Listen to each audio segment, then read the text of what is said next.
राज्याची जीवनवाहिनी असलेली एसटी आता काट टाकत आहे। त्याचबरोबर प्रवाशांना चांगल्या सोयीसुविधा मिळाव्यात आणि तोट्यातील एसटी फायद्यात यावी यासाठी विशेष काम करण्याची सूचना मुख्यमंत्री एकनाथ शिंदे यांनी मंगळवारी केली। एसटीच्या अधिकाऱ्यांनी प्रत्यक्ष फील्डवर उतरून आमूलाग्र बदलासाठी प्रयत्न केले पाहिजे।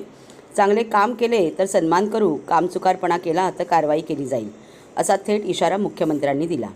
बस स्थानके, शौचालये, कर्मचाऱ्यांची विश्रांतीगृहे कुठेही अस्वच्छता असू नये, अन्यथा सगळ्यांची सफाई होईल, असा थेट इशारा मुख्यमंत्र्यांनी दिला। एसटीच्या नवीन इलेक्ट्रिक बसचे लोकार्पण मुख्यमंत्र्यांच्या हस्ते मंगळवारी ठाण्यातील एसटीच्या खोपट बस स्थानकांमध्ये झाले। एसटीच्या ताफ्यात एकूण 5150 बस गाड्या टप्प्याटप्प्याने दाखल होणार आहेत। यावेळी आमदार प्रताप सरनाईक, माजी आमदार रवींद्र फाटक, माजी महापौर नरेश मस्के, जिल्हाधिकारी अशोक शिंगारे, परिवहन विभागाचे प्रधान सचिव पराग जैन, एसटीचे उपाध्यक्ष आणि व्यवस्थापकीय संचालक डॉक्टर माधव कुसेकर उपस्थित होते। प्रवाशांच्या सेवेसाठी हे एसटीचे ब्रीद आहे। चांगले काम करणाऱ्या कर्मचाऱ्यांना इन्सेंटिव्ह देण्यात येणार असण्याची सूचना यावेळी मुख्यमंत्र्यांनी केली। राज्यातील 193 बस स्थानकांच्या सुशोभीकरणासाठी उद्योग खात्यातून 600 कोटी दिल्याचे त्यांनी सांगितले। ठाणेकर मालमत्ता करदात्यांसाठी करातील व्याज माफी अभय योजना 31 डिसेंबर 2023 पर्यंत मालमत्ता करावरील 100% व्याज माफ, तसेच 1 जानेवारी ते 15 जानेवारी 2024 या कालावधीमध्ये मालमत्ता करावरील 75% व्याज माफ। त्याचप्रमाणे 16 जानेवारी ते 31 जानेवारी 2024 या कालावधीमध्ये मालमत्ता करावरील 50% व्याज माफ। तरी सदर व्याज माफीच्या अभय योजनेचा ठाणेकर करदात्यांनी लाभ घ्यावा। महानगरपालिकेच्या कोणत्याही संकलन केंद्रावर कर भरण्याची सोय आहे। एटीएम, डेबिट, क्रेडिट कार्डद्वारे कर भरण्याची सुविधा उपलब्ध करून देण्यात आली आहे।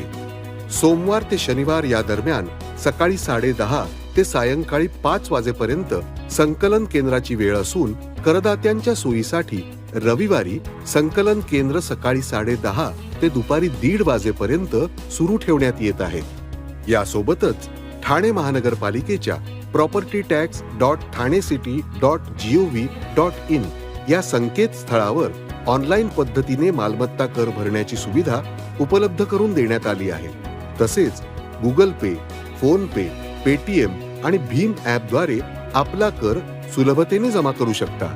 ठाणे महापालिका क्षेत्रातील सर्व करदात्यांना विनंती आहे की आपण या व्याज माफी अभय योजनेचा जरूर लाभ घ्या आणि आपला मालमत्ता कर लवकरात लवकर महापालिकेमध्ये जमा करून महापालिकेस सहकार्य करा। धन्यवाद।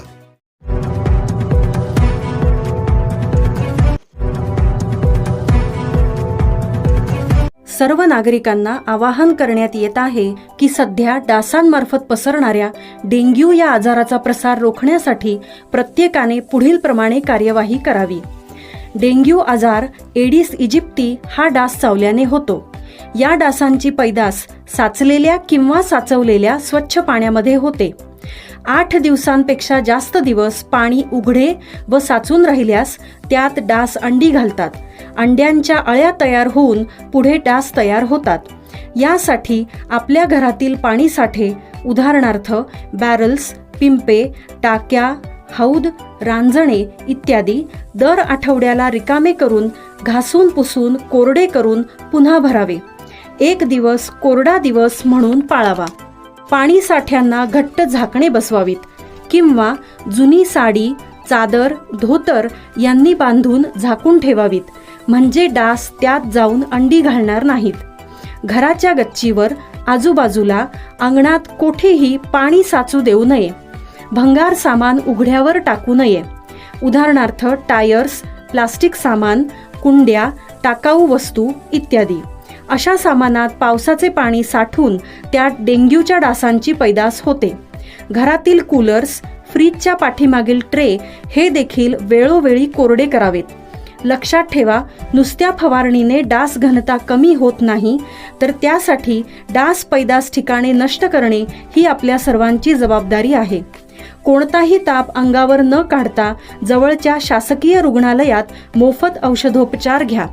अशा प्रकारे नागरिकांनी सहकार्य केल्यास डेंग्यूचा प्रसार रोखणे सहज शक्य आहे.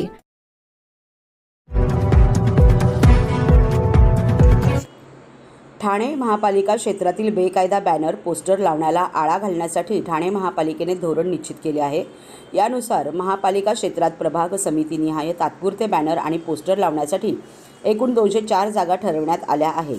महापालिकेची ऑनलाईन परवानगी घेऊन त्यानुसार प्रति चौरस फूट 100 रुपये इतके भाडे भरल्यावर या जागांवर 3 दिवसांपर्यंत पोस्टर बॅनर लावण्याची परवानगी मिळणार आहे, असे महापालिकेने स्पष्ट केले आहे.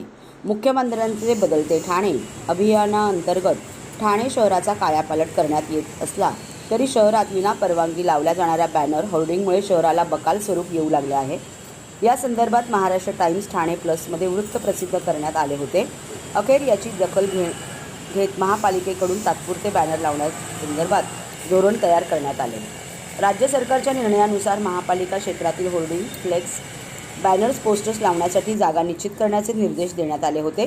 त्यानुसार महापालिका आयुक्त अभिजित बांगर यांच्या निर्देशानुसार ठाणे महापालिकेने होर्डिंग, बॅनर, पोस्टर आदी प्रकारच्या तात्पुरत्या जाहिराती लावण्यासाठी जागा निश्चित केल्या. त्यासाठी पोर्टल तयार केले आणि या प्रकारच्या जाहिरातींवर लावण्यासाठी QR कोड उपलब्ध होतील अशी व्यवस्था केली असल्याची माहिती उपायुक्त महेश सागर यांनी दिली. ही एक खिडकी योजना असून परवानगी घेण्यासाठी महापालिकेच्या कोणत्याही कार्यालयात जाण्याची आवश्यकता नाही.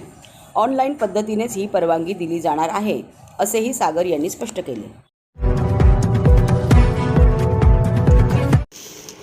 महाराष्ट्र राज्य खादी व ग्रामोद्योग मंडळामार्फत राबवण्यात येणाऱ्या मधकेंद्र, मधमाशा पालन व अन्य योजनांविषयीच्या जनजागृती शिबिराचे आयोजन. महाराष्ट्र राज्य खादी व ग्रामोद्योग मंडळामार्फत कार्यान्वित झालेल्या मधकेंद्र योजना, मधमाशा पालन योजनेअंतर्गत महिला, युवक युवती, सुशिक्षित बेरोजगार, आदिवासी, ज्येष्ठ नागरिक, अनुसूचित जाती जमाती, इतर मागासवर्ग, भटक्या विमुक्त जमाती, स्वातंत्र्य सैनिक, स्वयंसेवी संस्था, महिला बचत गट, स्वयंसहायता गट, शेतकरी, शेतमजूर, भूमिहीन, पारंपरिक कारागीर इत्यादी समाजातील सर्व घटकांना मध योजनेचा लाभ देण्यात येतो. याशिवाय महाराष्ट्र राज्य खादी व ग्रामोद्योग मंडळामार्फत पंतप्रधान रोजगार निर्मिती कार्यक्रम, मुख्यमंत्री रोजगार निर्मिती कार्यक्रम, प्रधानमंत्री विश्वकर्मा कौशल्य सन्मान योजना इत्यादी योजना राबवण्यात येतात. या योजनेअंतर्गत उद्योजकांना विविध उद्योग उभारण्यासाठी आर्थिक सहाय्य देण्यात येते, तसेच अनुदानाचा लाभ देण्यात येतो. मध योजनेअंतर्गत लाभ घेऊ इच्छिणाऱ्या व्यक्तींना विनाशुल्क निवासी प्रशिक्षण देण्याची व्यवस्था मंडळामार्फत करण्यात येते. या योजनांची माहिती जास्तीत जास्त लोकांना व्हावी यासाठी दिनांक 15 फेब्रुवारी 2024 रोजी एक दिवसीय जनजागृती शिबिराचे आयोजन मूप गणेशपुरी, तालुका भिवंडी येथे आयोजित करण्यात आले असून या शिबिराची वेळ सकाळी 10 ते संध्याकाळी 5 अशी असणार आहे. या शिबिरामध्ये शासनाच्या कृषी विभाग, वन विभाग, पंचायत समिती इत्यादी शासकीय कार्यालयाचा सहभाग राहणार आहे. या शिबिरात प्रवेश निःशुल्क आहे. या विविध शासकीय योजनांचे लाभ घेऊ इच्छिणाऱ्यांना इच्छुकांची नाव नोंदणी करून त्यांचे अर्ज शिबिरामध्ये भरून घेण्यात येणार आहे. तरी या शिबिरात इच्छुक नागरिकांनी मोठ्या संख्येने सहभागी व्हावे असे आवाहन जिल्हा ग्रामोद्योग अधिकारी, महाराष्ट्र राज्य खादी व ग्रामोद्योग मंडळ ठाणे यांनी केले आहे.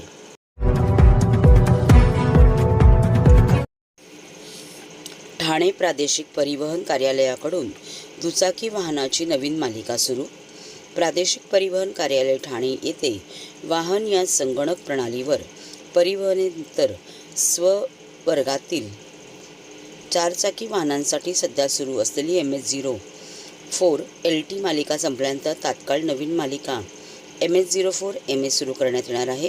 आकर्षक व पसंतीच्या वाहन नोंदणी क्रमांकांसाठी अर्ज दिनांक 14 फेब्रुवारी 2024 पासून स्वीकारून पसंतीचे व आकर्षक क्रमांक विहित शुल्क आकारून आरक्षित करण्यात येतील, याची सर्व संबंधितांनी नोंद घ्यावी असे ठाणे सहाय्यक प्रादेशिक परिवहन अधिकारी डॉ. विजय शेळके यांनी कळवले आहे.